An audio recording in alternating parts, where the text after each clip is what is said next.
ہمارے معاشرے میں عورت کو ہمیشہ یہ سکھایا جاتا ہے کہ شادی کے بعد بس برداشت کرنا ہے، گھر کو بچانا ہے اور ہر حال میں ایڈجسٹ کرنا ہے، لیکن کوئی یہ نہیں بتاتا کہ سب سے تکلیف دہ اذیت مار پیٹ نہیں ہوتی، بلکہ وہ خاموش لاپرواہی ہوتی ہے جو انسان کو اندر سے ختم کر دیتی ہے۔ شوہر گھر میں موجود ہوتا ہے مگر دل سے موجود نہیں ہوتا، ساتھ بیٹھا ہوتا ہے مگر بات نہیں کرتا، بیوی کے چہرے پر تھکن دیکھتا ہے مگر پوچھتا نہیں ہے، اس کے آنسو محسوس کرتا ہے مگر سمجھنے کی کوشش نہیں کرتا۔ اور یہی وہ لمحے ہوتے ہیں جب ایک عورت شادی شدہ ہونے کے باوجود خود کو اکیلا محسوس کرتی ہے۔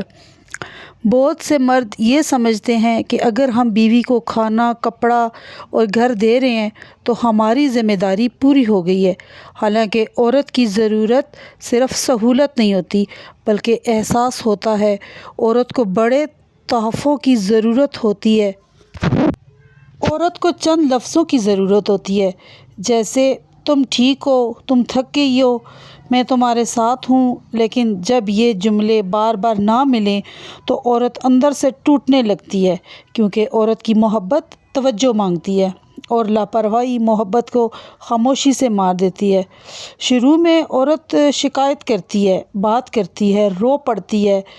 بحث بھی کر لیتی ہے، لیکن کیونکہ اسے امید ہوتی ہے کہ شاید سامنے والا سمجھ جائے، مگر جب بار بار اسے اگنور کیا جائے، اس کے احساسات کو فضول سمجھا جائے تو ہر بات پر یہ کہا جائے کہ تم اوور ری ایکٹ کر رہی ہو، تو پھر عورت بولنا چھوڑ دیتی ہے۔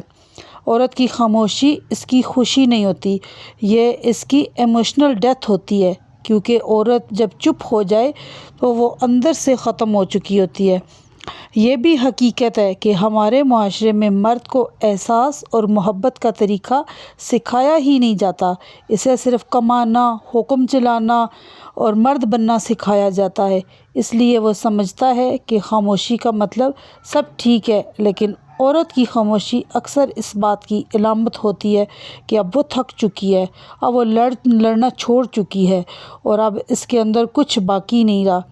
سب سے افسوسناک بات یہ ہے کہ بہت سی عورتیں ظلم سہ کر بھی گھر میں خاموش رہتی ہیں، کیونکہ وہ بچوں کی خاطر، بدنامی کے خوف سے یا لوگ کیا کہیں گے کی وجہ سے اپنے دکھ چھپا لیتی ہیں۔ گھر چلتا رہتا ہے، کھانا بنتا رہتا ہے، بچے ہنستے رہتے ہیں، مگر رشتہ اندر سے مر جاتا ہے۔ پھر ایک دن مرد کو لگتا ہے کہ بیوی بدل گئی ہے، وہ پہلے جیسی نہیں رہی، مگر حقیقت یہ ہے کہ عورت پہلے جیسی تب رہتی ہے اگر اسے پہلے جیسا پیار، عزت اور توجہ ملی ہوتی۔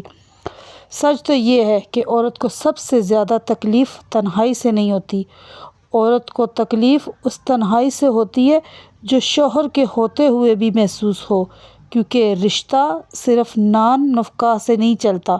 رشتہ محبت، احترام، وقت اور احساس سے چلتا ہے، اور جب احساس ختم ہو جائے تو ساتھ رہ کر بھی انسان